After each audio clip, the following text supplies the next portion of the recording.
సన్మానించుకుని చెప్పినందువలన మీ పుత్రుడైన యేసుక్రీస్తు పరిశుద్ధాలను తెలుసుకోవడం అతని పాటల వల్ల మనకు పొగడింపునకు మహిమ తగిన వారు మీరే స్వామి ఓదార్చిన పవిత్రాత్మక రాకడను చూసి న్యాయ నిర్ణయం జరిగే దినములలో రక్షించండి స్వామి. దేవమాత శరణ కోరి చెప్పును చీకటి నెరగల తల్లి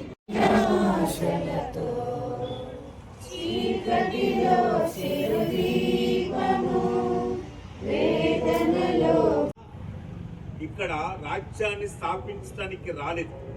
ఉట్టి మాటలు చెప్పడానికి హోసాన్న స్తుతింపబడును గాక హోసాన్న అనుకుంటా ఉట్టి మాటలు చెప్పారు. 3 రోజుల తర్వాత ఏం చెప్పారు? ఇతన్ని సిలువ వేయడని చెప్పారు. మరి ఈరోజు మనం కూడా క్రీస్తు ప్రభు దగ్గరికి నిజమైన స్వభావంతో వచ్చామా? నిజాయితీతోని సాక్షులుగా ఉండటానికి ధైర్యం మనకుందా?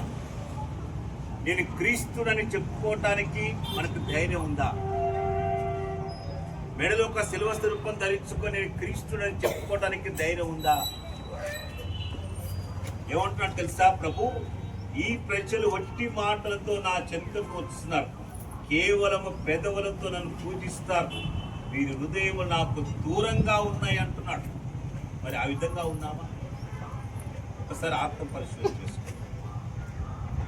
ఎందుకంటే ఈరోజు ఈ 40 రోజులు ఉపవాసాలు చేశాం, ఎన్నో ప్రార్థన సదస్సులో పాల్పంచుకున్నాం, చర్చలు ధరితే చర్చలు వచ్చాం, సినిమా ధరితే సినిమాలు పోయినాం, పాతనప్పులు ధరితే పాతనప్పులు, కర్నూలు ధరితే కర్నూలు కూడా పోయినాం.